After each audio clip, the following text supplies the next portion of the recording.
ನಮಸ್ಕಾರ ಎಲ್ಲರಿಗೂ. ಆಲೂ ಪರಾಟ, ಗೋಬಿ ಪರಾಟ, ಕ್ಯಾಬೇಜ್ ಪರಾಟ, ಮೂಲಂಗಿ ಪರಾಟ ಎಲ್ಲ ಪರಾಟನೂ ಟ್ರೈ ಮಾಡಿರ್ತೇವೆ ರೀ. ಆದರೆ ಒಂದು ಸಲ ಈ ಉಳ್ಳಾಗಡ್ಡಿ ಪರಾಟನ ಮಾಡ್ಕೊಂಡು ತಿನ್ನಿರಿ. ಭಾಳ ಅಂದ್ರೆ ಭಾಳ ಟೇಸ್ಟಿಯಾಗಿ ಬರ್ತೈತಿ. ಅಷ್ಟು ಕ್ವಿಕ್ಕಾಗಿ ರೆಡಿ ಆಗ್ತೈತಿ. ಮನೆ ಮಂದಿಗೆ ಒಂದು ಸಲ ಮಾಡಿಕೊಟ್ರೆ ಸಾಕ್ರಿ, ಮತ್ತು ಕೇಳ್ತಾರೆ ಮಾಡಿರಿ ಅಂಥೇಳಿ. ಅಷ್ಟು ಟೇಸ್ಟಿಯಾಗಿರ್ತೈತಿ. ಬರೀ ಹಂಗಿದ್ರೆ ಈ ಉಳ್ಳಾಗಡ್ಡಿ ಪರಾಟ ಹೆಂಗೆ ಮಾಡೋದು ಅಂಥೇಳಿ ನೋಡೋಣ.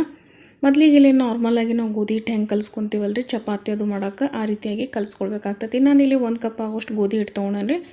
ಸ್ವಲ್ಪ ಉಪ್ಪನ್ನ ಸೇರಿಸ್ಬಿಟ್ಟು ಕಲಿಸ್ಕೊಳತ್ತೀನಿ. ನೀರನ್ನ ನೋಡ್ಕೊಂಬಿಟ್ಟು ಹಾಕ್ಕೊಂಡು ಕಲಿಸ್ಕೊಳ್ಬೇಕಾಗ್ತದೆ ರೀ. ಪರಾಟ ಮಾಡಬೇಕಂದ್ರೆ ಸ್ವಲ್ಪ ಸಾಫ್ಟನ್ನು ಹಿಟ್ಟು ಕಲಿಸ್ಕೊಳ್ಬೇಕಾಗ್ತದೆ ರೀ. ಗಟ್ಟಿಯಾಗಿ ಕಲಿಸಿದ್ರೆ ಸ್ಟಫಿಂಗ್ ಹಾಕಿದ ತಕ್ಷಣ ಸ್ಟಫಿಂಗ್ ಹೊರಗೆ ಬರೋ ಚಾನ್ಸ್ ಇರ್ತೈತಿ. ಈಗ ನೋಡಿರಿ ಈ ರೀತಿಯಾಗಿ ಕಲಿಸ್ಕೊಂಡನಿ. ಇದನ್ನು ಮುಚ್ಚಿಬಿಟ್ಟು ಸೈಡೇ ಇಡತ್ತೇನೆ ರೀ. ಈಗ ಏನೈತಲ್ರಿ, ಇದನ್ನು ಉಳ್ಳಾಗಡ್ಡಿನ ಸ್ಟಫಿಂಗ್ ರೆಡಿ ಮಾಡ್ಕೊಳ್ಬೇಕಾಗ್ತೈತಿ. ಇಲ್ಲೇ ನಾನು ಒಂದು 3 ಉಳ್ಳಾಗಡ್ಡಿನ ಸ್ಲೈಸಾಗಿ ಕಟ್ ಮಾಡ್ಕೊಂಡ್ರಿ. ಕಟ್ ಮಾಡಿದ್ಮೇಲೆ ಈ ರೀತಿಯಾಗಿ ಉಳ್ಳಾಗಡ್ಡಿನೆಲ್ಲನೂ ಪೂರ್ತಿಯಾಗಿ ಬಿಡಿಯಾಗಿ ಮಾಡ್ಕೊಳ್ಬೇಕಾಗ್ತೈತೆ ರೀ. ನೋಡಿರಿ ಇಲ್ಲೇ ಈಗ ಇದನ್ನು ರೆಡಿ ಮಾಡಿ ಇಟ್ಕೊಂಡನಿ. ಈಗ ಇದಕ್ಕೆ ನಾನು ಒಂದು 1/4 ಟೀ ಸ್ಪೂನ್ ಆಗುವಷ್ಟು ಗರಂ ಮಸಾಲ, 1 ಟೀ ಸ್ಪೂನ್ ಆಗುವಷ್ಟು ಧನಿಯಾ ಪುಡಿ, ಅರ್ಧ ಟೀ ಸ್ಪೂನ್ ಆಗುವಷ್ಟು ಜೀರಿಗೆ ಪುಡಿ, 1 ಟೀ ಸ್ಪೂನ್ ಆಗುವಷ್ಟು ಅಚ್ಚ ಖಾರದ ಪುಡಿ ಹಾಕ್ಕೊಳತ್ತಂದ್ರೆ ನಿಮ್ಗೆ ಖಾರ ಮತ್ತು ಉಪ್ಪು ಎಷ್ಟು ಬೇಕಂತ ಹೇಳಿ ನೋಡ್ಕೊಂಬಿಟ್ಟು ಹಾಕ್ಕೊಳ್ಬೋದು ರೀ. ಈಗ ಇದಕ್ಕೆ ಸ್ವಲ್ಪ ಕೊತ್ತಂಬರಿ ಸೊಪ್ಪು ಸೇರಿಸ್ಕೊಳತ್ತಂದ್ರೆ ಒಂದು 4 ಟೇಬಲ್ ಸ್ಪೂನ್ ಆಗುವಷ್ಟು ಕಡ್ಲೆ ಹಿಟ್ಟು ಹಾಕ್ಕೊಳತ್ತಂದ್ರೆ. ಕಡ್ಲೆ ಹಿಟ್ಟು ಹಾಕೋದ್ರಿಂದ ಟೇಸ್ಟು ಬರ್ತೈತಿ ಮತ್ತು ಒಂದು ಒಳ್ಳೆ ಬೈಂಡಿಂಗ್ ಕೊಡ್ತೈತಿ.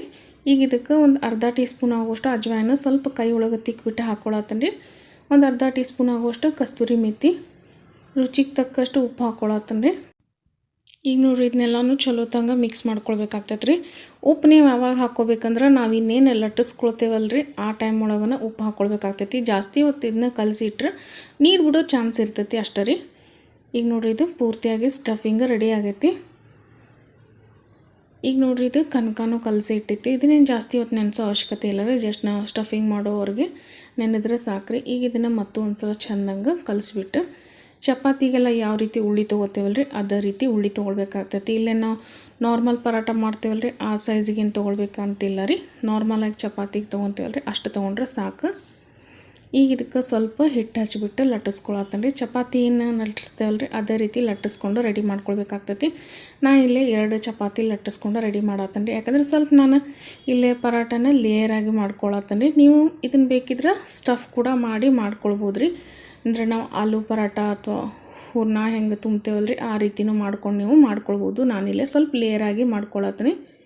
ಈಗ ಒಂದು ಚಪಾತಿ ಏನು ಲಟ್ಸಿರ್ತೇವಲ್ಲ ರೀ, ಅದ್ರ ಮೇಲೆ ಇದು ಉಳ್ಳಾಗಡ್ಡಿ ಸ್ಟಫಿಂಗ್ ಏನಿರ್ತೈತಲ್ಲ ರೀ, ಈ ರೀತಿಯಾಗಿ ಸ್ಪ್ರೆಡ್ ಮಾಡ್ಕೊಂಬಿಟ್ಟು ಇದ್ರ ಮೇಲೆ ಇನ್ನೊಂದು ಚಪಾತಿನ ಹಾಕಿಬಿಟ್ಟು ಕಟ್ ಮಾಡಿಬಿಟ್ಟು ಲೇಯರ್ ಮಾಡ್ಕೊಳ್ಬೇಕಾಗ್ತೈತಿ. ಈಗ ನೋಡಿರಿ ಸೇಮ್ ಅದೇ ಸೈಜ್ ಚಪಾತಿನ ಲಟ್ಟಿಸ್ಬಿಟ್ಟು ಹಾಕ್ಕೊಳ್ಬೇಕಾಗ್ತೈತೆ ರೀ. ಭಾಳ ಅಂದ್ರೆ ಭಾಳ ಕ್ವಿಕ್ಕಾಗಿ ರೆಡಿ ಆಗ್ತೈತಿ, ಅಷ್ಟು ಟೇಸ್ಟಿಯಾಗಿನೂ ಇರ್ತೈತಿ.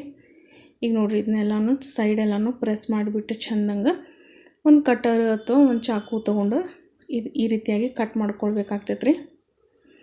ನೋಡಿರಿ ಸೇಮ್ ಇದೇ ರೀತಿನ ಎಲ್ಲನೂ ಕಟ್ ಮಾಡ್ಕೊಂಬಿಟ್ಟು ಇದನ್ನು ರೋಲ್ ಮಾಡ್ಕೊಳ್ಬೇಕಾಗ್ತೈತೆ ರೀ. ಕಟ್ ಮಾಡಿದ್ದೇನು ಪೀಸ್ ಇರ್ತಾವಲ್ಲ ರೀ, ಈ ರೀತಿ ಎಲ್ಲನೂ 1 ಬೈ 1 ಅದ್ರ ಮೇಲೆ ಇಟ್ಕೊಂಡ್ಬಿಟ್ಟು ರೋಲ್ ಮಾಡ್ಕೊಳ್ಬೇಕಾಗ್ತೈತೆ ರೀ.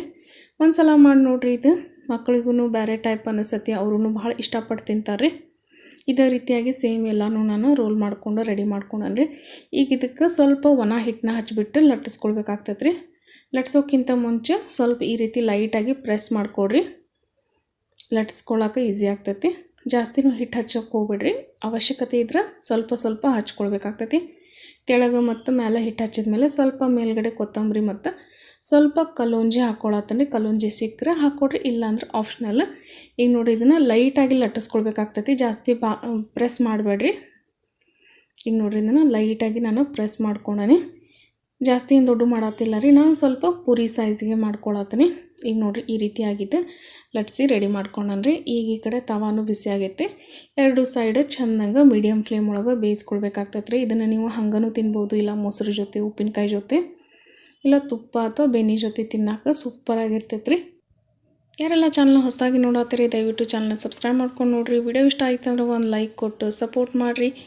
ನಿಮ್ಮ ಫ್ಯಾಮಿಲಿ ಫ್ರೆಂಡ್ ಜೊತೆನೂ ಆದಷ್ಟು ವಿಡಿಯೋವನ್ನು ಶೇರ್ ಮಾಡಿರಿ. ಈ ಮುಖಾಂತರ ಇನ್ನೂ ಹೆಚ್ಚಾಗಿ ಸಪೋರ್ಟ್ ಮಾಡಿರಿ ಅಂತ ಕೇಳ್ಕೊತೀನಿ. ಈಗ ನೋಡಿರಿ 2 ಸೈಡ್ ಲೋ ಫ್ಲೇಮ್ ಒಳಗೆ ಚೆಂದಂಗೆ ಬೇಯಿಸ್ಕೊಂಡ್ರೆ ಆನಿಯನ್ ಪರಾಟ ಅಥವಾ ಉಳ್ಳಾಗಡ್ಡಿ ಪರಾಟ ರೆಡಿ ಆಗ್ತೈತೆ ರೀ. ಇದೇ ರೀತಿಯಾಗಿ ಉಳಿದಿರೋಂಥ ಪರಾಟನೂ ನಾನು ರೆಡಿ ಮಾಡ್ಕೊಳತ್ತೀನಿ ರೀ.